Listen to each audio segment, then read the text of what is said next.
반갑습니다. 공장 경매와 공장 투자 그리고 공장 개발을 전문으로 하고 있는 셔리형입니다. 지난달 말에 광명시흥 공공주택지구 우리 3기 신도시 보상 계획 및 열람 공고가 올라왔죠. 토지 보상금만 무려 10조 원 규모라고 합니다. 이 막대한 돈이 풀리면 그 주변의 땅과 공장, 창고, 시장 자체가 어떻게 바뀔지 궁금하지 않으십니까? 오늘 영상에서는 이 어마어마한 10조 원이라는 보상금이 풀렸을 때 우리가 관심이 있어 하는 토지 투자나 공장 창고 투자 측면에서 어떤 식의 그림이 펼쳐질지를 같이 예상을 가볍게 해보는 시간을 가져보도록 하겠습니다.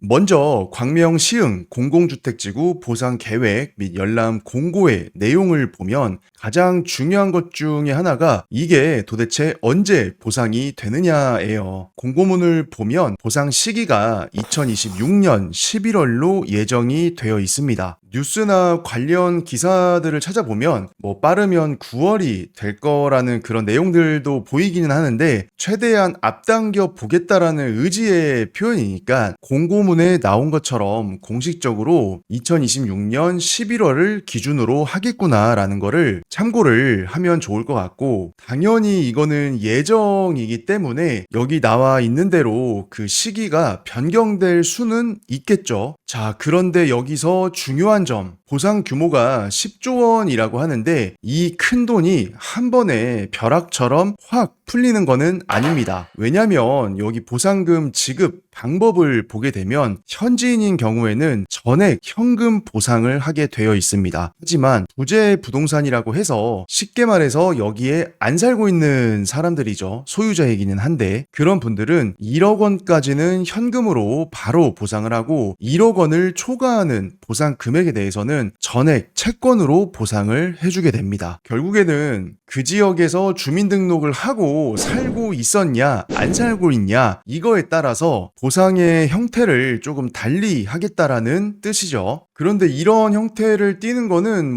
정부 입장에서는 당연할 수가 있습니다. 왜냐하면 큰 돈이 한 번에 시장에 풀리게 되면은 아무래도 그 주변으로 해가지고 토지값이나 각종 부동산 값들이 이제 상승을 하고 투기 수요가 이제 증가를 할 수도 있기 때문에 결국에는 이 부동산 시장의 전체적인 안정성을 훼손을 할 염려가 있기 때문이죠. 그래서 돈을 순차적으로 풀면서 시장에 대한 충격을 최소화하려고 하는 모습이에요. 자, 그러면 우리 같이 토지 투자나 공장 창고 투자에 관심이 있어 하는 입장에서 가장 중요한 포인트는 뭐냐면 결국에는 이 돈이 시장에 풀릴 수밖에는 없다라는 거고, 그렇게 됐을 때 주변 부동산에 영향을 줄 수밖에는 없다라는 게 우리가 보고자 하는 포인트예요.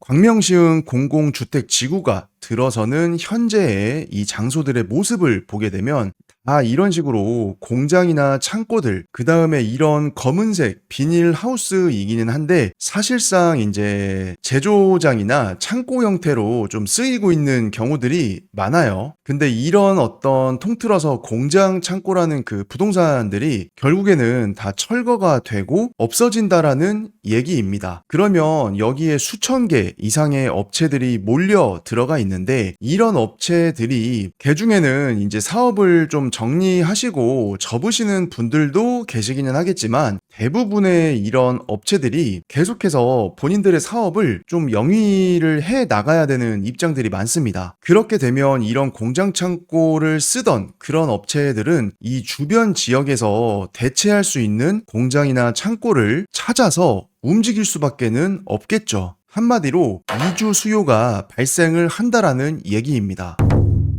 근데 이 동네에 왜 이렇게 공장 창고가 많이 있냐? 결국에는 인근의 서울이나 경기 수도권 지역에서 공장 창고를 쓰고자 하시는 분들이 옛날부터 이쪽 지역에서 많이 공장 창고를 써서 지금까지 오고 있기 때문이에요. 그러니까 이제 공장이나 창고의 개수 자체가 이 광명시흥 공공주택지구가 들어서는 이 빨간색 네모칸 안에 많이 밀집이 되어 있었던 거죠. 그러면 이 중에 많은 숫자가 결국에는 이주를 하기 위해서 바로 아래에 있는 화성시 내의 공장 지역들로 또 올 수밖에는 없어요. 이렇게 이제 3기 신도시가 형성이 될 건데, 이 옆쪽에 대수동이나 은행동, 그리고 요 밑에 안현동이나 여기 매화동, 그리고 여기 이제 농지 구간을 넘어가서 이쪽 지역의 미산동이나 요 밑에 포동, 요 옆에 신현동, 이런 동네에 현재도 이제 주거 지역에 공장 창고들이 들어가는 있거든요. 근데 실제로 공장 창고를 좀 자유롭게 쓰기에는 도로의 조건들이나 건물의 종별이나 쾌적한 뭐 앞마당을 좀 가지고 있다거나 이런 물건들이 사실상 요 안에 많이 없습니다. 한마디로 공장을 좀 공장답게 쓰기가 적합한 곳들은 아니라는 거죠. 그리고 더 중요한 거는 이런 지역에는 이미 공장 창고들이 들어갈 수 있는 곳에는 다 들어가 있는 상태예요. 그러니까 이쪽 지역에서 철거가 돼서 이 왼편으로 넘어온다라고 하더라도 이 많은 숫자의 업체들을 소화해 줄 수 있는 공장 창고의 개수 자체가 물리적으로 많이 안 나옵니다. 그리고 나머지들은 뭐 그린벨트로 다 묶여 있기 때문에 공장이나 창고 용도로 개발을 하기에도 한마디로 좀 불리한 여건들이에요. 토지 자체가. 그래서 이제 이런 강력한 이주 수요가 여기에서 발생을 하면 여기 왼편으로 넘어가기도 물론은 하겠지만 대부분은 요 밑에 안산이나 더 밑에 화성시 쪽으로 내려올 수밖에는 없어요. 그래서 몇 년 전부터 조금 빨리 움직이시는 분들은 화성시 송산면이나 마도 쪽에 좀 일찍 내려와서 자리를 잡으신 분들도 계시고, 남양 쪽이나 비봉 쪽 이쪽으로 이제 내려오시는 분들도 계속해서 조금씩 늘어나고 있죠. 근데 이번에 이제 보상 공고가 또 이제 떴기 때문에 실제적으로 26년도 하반기에 보상금이라는 돈이 풀리고 나면 여기 위에서 파도가 밀려오듯 이 아래쪽으로 수요가 내려올 가능성이 아주 높습니다. 근데 이 송산면만 일단 보더라도 여기 송산면 자체의 호재 중에 가장 강력한 게 바로 송산 그린시티예요. 결국에는 일동탄보다 더 큰 신도시가 요렇게 이제 건설이 되기 때문에 그 아래 지역에 있는 요 송산 쪽 토지 그리고 공장 창고들의 수요 이런 것들이 지금보다도 더 늘어날 수밖에는 없는 거죠. 더군다나 여기 오른쪽에는 또 그린시티 남측지구라고 해서 여기도 남측 산업단지가 또 들어가고 있죠. 작년에도 분양을 했었고 올해 상반기에도 분양을 진행을 했었고, 근데 세 번 다 청약 경쟁률 자체가 어마어마하게 높았습니다. 그리고 아시는 분들은 아시겠지만 여기 이제 송산면 토지 쪽의 거래량이라던가 토지값이 올라가는 그 상승의 폭 자체가 어마무시했었어요. 물론 현재는 이제 부동산 시장이 조금 가라앉아 있는 그런 분위기이기 때문에 예전에 22년 상반기까지 이어졌던 그런 불장의 모습은 아니죠. 그래도 분명한 거는 이 지역 내에서도 좋은 토지, 좋은 공장, 창고들, 물건들 이런 것들을 선별을 해서 회사를 이전을 해오고 있고, 그런 변화들이 실제로 이 지역을 관찰을 하면 꾸준하게 볼 수 있는 모습들입니다. 그래서 결국에는 이 송산면이 또 그런 영향으로 비싸지게 되면 그때는 상대적으로 요 밑에 있는 마도면이 또 저렴해 보일 수밖에 없거든요. 이쪽에 위에가 송산이 많이 올라갔으니까. 그래서 또 이제 그런 분들이 마도로도 내려오고 남양읍 쪽으로도 내려오고 이러면서 전체적인 이 지역의 토지값, 공장 창고의 값들이 상승을 해왔던 거죠. 그런데 이런 움직임들은 앞으로만 일어날 게 아니라 옛날부터 그렇게 움직여 왔었고 지금도 그렇게 움직이고 있고 미래에도 더욱더 많은 수요가 내려와주면서 비슷한 모습으로 움직일 거라는 거예요. 그래서 우리는 그런 것들을 미리 공부를 하고 예측을 하면서 투자를 하는 게 중요한 거죠. 결국에는 제가 과거는 되풀이 된다라는 말을 써놨는데, 앞서 말씀드렸던 내용들이 광명시흥 공공주택 지구 주변 그리고 그 수요가 움직여서 도착한 곳의 집가 상승과 공장 창고 값의 상승을 견인을 한다라는 이런 패턴 자체는 비단 이 지역뿐만이 아닙니다. 우리가 경기도권 내 신도시 개발 사례들을 쭉 살펴보면 이미 답이 나와 있어요. 신도시를 개발을 하게 되고 그럼 그 자리에 원래 있었던 공장이나 창고들이 대량으로 없어집니다. 그러면 그분들이 결국에는 이주를 해야 되는데 실제로 이제 이동을 한 곳, 그런 곳들의 토지값이나 공장 창고 값을 상승을 시켜 오면서 이런 패턴들이 곳곳에서 일어나고 있어요. 그 흔한 예 중에 하나가 바로 남양주 쪽이었습니다. 여기 옛날에는 뭐 아무것도 없었죠. 근데 지금은 다산 신도시도 들어왔고 별내 신도시도 들어왔고 우리가 잘 알고 있는 양정 역세권 개발이나 왕숙 신도시 그리고 이 위쪽에 진접 이런 여러 신도시들이 생겼거나 생길 예정이기 때문에 이 지역 안에 있는 공장 창고들이 결국에는 수용이 되면서 없어진다는 얘기예요. 그렇기 때문에 이미 몇 년 전에 대체할 수 있는 공장 창고를 찾아서 이런 분들이 여기 위쪽에 진벌리나 화련이나 부평리까지 다 올라왔었습니다. 그러면서 이 지역이 또 이제 비싸지다 보니까 결국에는 포천의 가장 밑에 소울과 가산면 쪽까지도 그 공장 창고의 수요가 다 올라갔었어요. 그러면서 어떻게 됐죠? 토지값이나 공장 창고 값이 엄청나게 뛰어버렸죠. 그리고 우리가 반대로 이쪽에 미사 쪽이나 하남 신도시 쪽 그리고 우리 3기 교산 신도시가 생길 지역들 이런 지역들이 옛날에는 그린벨트로 묶여 있으면서 낡고 오래된 공장이나 창고들이 많이 있었던 지역이에요. 그럼 결국에는 이런 지역에 있던 공장 창고는 여기 서울의 동쪽 강동이나 송파나 강남이나 아니면 여기 한강 위쪽에 광진이나 성동 쪽 이런 데서 살면서 공장 창고를 필요로 하셨던 분들이 다 이쪽에서 공장 창고를 사거나 임대로 사용을 해왔었죠. 근데 이렇게 도시개발이 돼버렸고 교산 신도시도 진행이 되고 있고 하다 보니까 공장 창고를 필요로 하는 분들이 결국에는 이 밑에 광주시까지 이미 많이 내려왔었습니다. 그리고 앞으로도 그런 움직임은 가속화될 수밖에는 없어요. 그러면은 똑같이 이 지역도 공급은 그대로거나 더딘 상태인데 수요가 밀고 내려오면 어떻게 되겠습니까? 당연히 토지값이나 공장 창고값이 올라갈 수밖에는 없겠죠. 그래서 한 번씩 사람들이 여기 초월 쪽이나 요 밑에 이제 곤지암 쪽 토지 가격이나 공장값을 한번 찾아보고 깜짝깜짝 놀래요. 아니 이쪽 동네가 이 가격이 말이 돼요? 이러면서 처음에는 적응을 못합니다. 그래서 이제 광주 시내 쪽으로 올라와서 보니까 아이고 여기는 더 비싸 더 비싸. 그리고 이런 지역뿐만이 아니라 평택에 고덕신도시가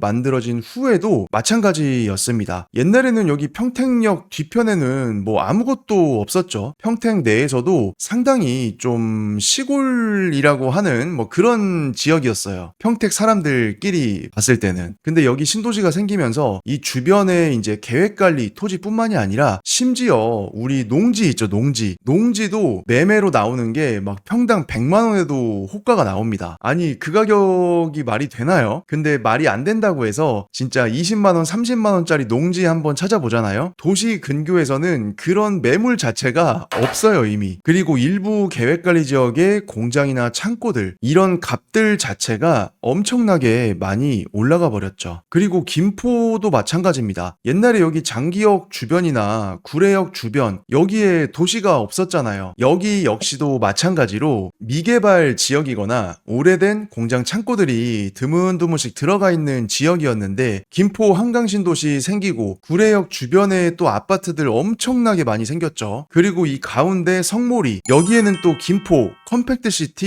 2 이게 또 잡혀있기 때문에 여기 성모리도 자세히 보면 이렇게 파란색, 하늘색 이런 지붕들이 대부분 다 공장 창고 건물이에요. 근데 결국에는 어떻게 된다? 다 없어질 예정이다. 그럼 이분들이 어디로 간다? 아까 보셨던 것처럼 김포의 통진이나 대구 쪽 이쪽을 먼저 찾아서 들어갈 수밖에는 없다라는 거예요. 자, 그러면 우리가 남양주를 보든 하남을 보든 광주를 보든 김포를 보든 평택을 보든 패턴이 어떻습니까? 너무나 똑같지 않습니까? 그래서 우리가 토지나 특히 공장 투자를 함에 있어서 과거의 이런 유사한 사례들을 잘 복기를 해보고 현재 어떻게 진행되고 있는지 공부를 잘 해놓는 게 중요하고 이런 내용들을 바탕으로 우리가 투자를 할 때 내 미래를 운에 맡기는 게 아니라 최대한 예측의 영역으로 가져가야 돼요. 그리고 이런 투자를 할 때 좋은 점이 뭡니까? 토지 투자나 공장 창고 투자가 결국에는 토지를 베이스로 하는 투자이기 때문에 이 토지의 가격이라는 거는 상당히 그 하방 자체가 단단한 부동산입니다. 실제로 제가 이제 투자했던 지역 중에 하나인데 여기 드론 뷰를 한번 보십시오. 여기 있는 게 다 죄다 공장이랑 창고밖에 없어요. 그리고 예상외로 공실률이 상당히 낮습니다. 이런 전체적인 흐름만 보고 나면 야 이거 공장 창고나 토지 투자하면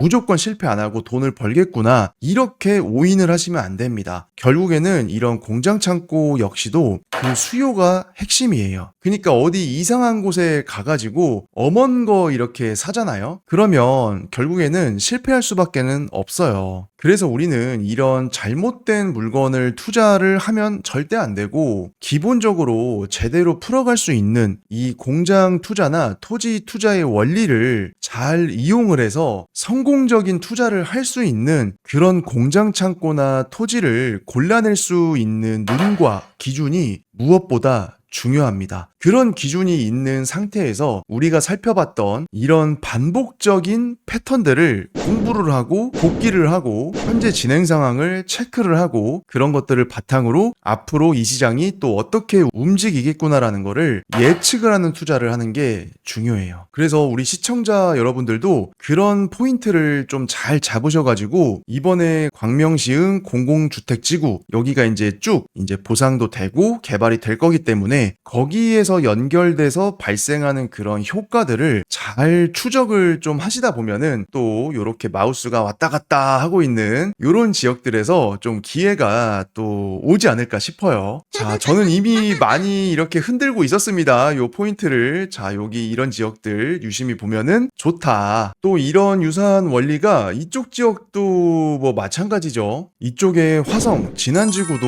생기고 여기 밑에 금곡동에 금곡지구도 생기고 여기는 평택 진이이기는 한데 가곡지구도 생기고 이쪽에 오산 세교 3지구도 생기고 여기 위쪽에 봉담 3지구도 생기고 또 여기 옆쪽으로 효행지구도 생기고 그리고 여기 위쪽으로 어천역 주변도 더 좋아질 거고 이미 비봉 IC 앞에 비봉 택지는 또 생겼고 그러면 우리가 요렇게만 표시된 것만 보더라도 자 여기 화성시 정남면이나 향남 쪽, 팔탄 쪽, 남양읍 쪽 이런 데들에 있는 공장 창고의 수요가 과연 어떻게 될 건지를 또 연결해서 우리가 예측을 조금 해볼 수가 있습니다. 결국에는 이런 보라색 원들이 도시가 새롭게 건설되고 정주 인구가 증가를 하면서 이 주변에 대한 토지값, 공장 창고의 값을 또 영향을 줄 수밖에 없겠죠. 왜냐하면 우리가 지금까지 본 대로 경기도 전역에서 이런 패턴이 어땠다?